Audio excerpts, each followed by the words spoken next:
اعوذ باللہ من الشیطان الرجیم بسم اللہ الرحمن الرحیم۔ اللہ کے نام سے شروع جو بڑا مہربان نہایت رحم کرنے والا ہے۔ نور وظائف چینل کی جانب سے تمام ناظرین کو السلام علیکم ورحمۃ اللہ وبرکاتہ۔ میں اپنا چینل نور وظائف کی جانب سے آپ کی خدمت میں ایک نیا وظیفہ لے کر حاضر ہوئی ہوں۔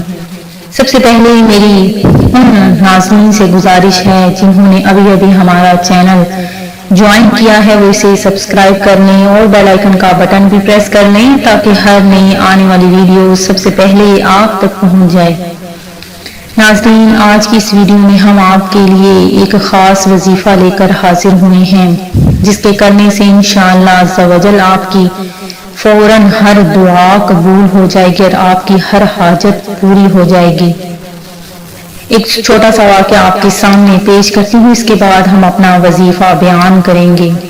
حضور نبی کریم صلی اللہ علیہ وآلہ وسلم کا کھانے پینے کا ذوق بہت نفیس تھا۔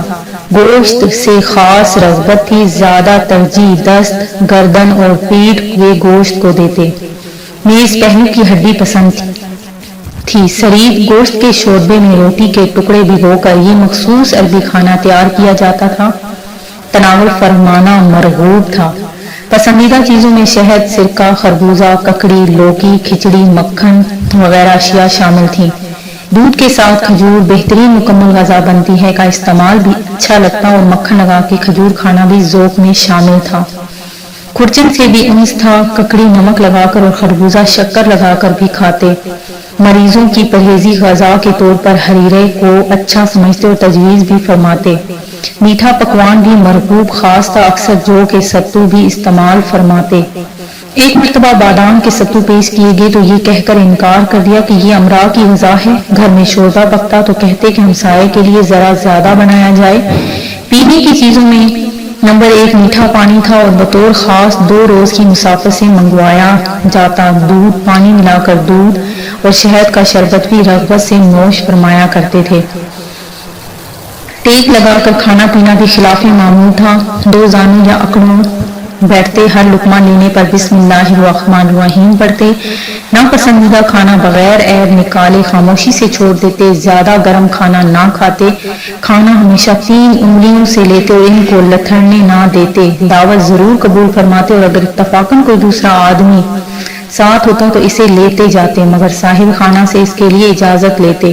مہمان کو کھانا کھلاتے تو بار بار اصرار سے کہتے کہ اچھی طرح بے تکلفی سے کھاؤ۔ کھانے کی مجلس سے بے تقاضائے مروت سب سے آخر میں اٹھتے۔ دوسرے لوگ اگر پہلے فارغ ہو جاتے تو ان کے ساتھ آپ بھی اٹھ جاتے۔ فارغ ہو کر ہاتھ ضرور دھوتے، دعا کرتے جس میں خدا کی نعمتوں کے لیے ادائے شکر کے کلمات ہوتے۔ نیز طلب رزق فرماتے اور صاحب خانہ کے لیے برکت چاہتے۔ وضو کرنے کے سونے کی عادت تھی اور سوتے وقت مختلف دعائیں پڑھنے کے علاوہ آخری 3 سورتیں سورہ اخلاص اور معوذتین پڑھ کر بدن پر دم کر لیتے۔ سوتے ہوئے ہلکی آواز سے خراٹے لیتے۔ حالات میں قضائے حاجت کے لیے اٹھتے تو فارغ ہونے کے بعد ہاتھ منہ ضرور دھوتے۔ سونے کے لیے ایک تہہ بند علیحدہ تھا، کرتا اتار کر ٹانگ دیتے۔ ناظرین، یہ تو چند معمولات میں نے آپ صلی اللہ علیہ وآلہ وسلم کی زندگی سے آپ کے سامنے پیش کی ہیں۔ آپ لوگ بھی کوشش کیجئے کہ آپ سنت رسول زیادہ سے زیادہ ادا کریں۔ اس کے کرنے سے ایک تو آپ کی زندگی میں برکتیں نازل ہوں گی، آپ کی زندگی بدل جائے گی۔ پنجگانہ نماز پڑھنے کی کوشش کیا کریں کیونکہ بلا عذر نماز قضا کرنا بہت بڑا سخت گناہ ہے۔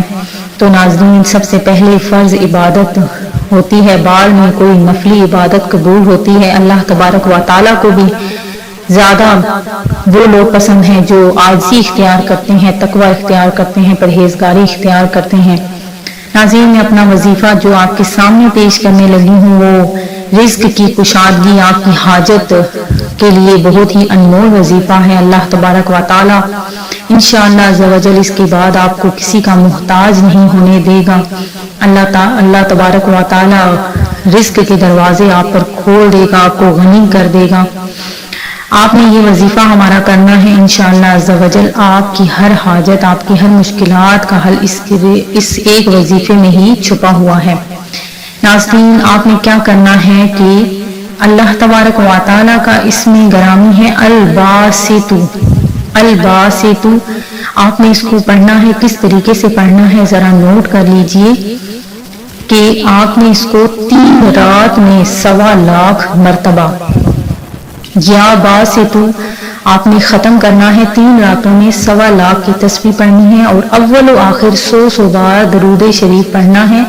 اسے انشاءاللہ عز و جل غیب سے روزی ملے گی۔ 3 راتوں کے بعد روزانہ آپ نے اس کو 100 بار پڑھ لینا ہے۔ یہ آپ نے کسی بھی ٹائم پہ آپ اس کو پڑھ سکتے ہیں انشاءاللہ عز و جل۔ 3 راتوں کے گزرنے کے بعد خود بخود آپ کو معجزات نظر آئیں گے، آپ کے سامنے رزق کے دروازے کھول جائیں گے، آپ کو محتاجی نہیں نظر آئے گی، غیب سے رزق ملے گا انشاءاللہ عز و جل۔ کوئی غم آپ کے پاس نہ آئے گا، غم و علم سے آپ کو نجات حاصل ہوگی۔ 3 راتوں میں آپ نے یہ وظیفہ کرنا ہے، کوئی سی بھی 3 راتیں آپ رکھ لیں اور ان میں یہ وظیفہ شروع کر لیں۔ میں امید کرتی ہوں کہ ہمارا آج کا وظیفہ آپ کو پسند آیا ہوگا۔ اسی طرح سے مزید وظائف حاصل کرنے کے لیے ہمارا چینل نون وظائف کو دیکھتے رہیے۔ اپنا خیال رکھیے گا، دعاؤں میں یاد رکھیے گا۔ اللہ حافظ۔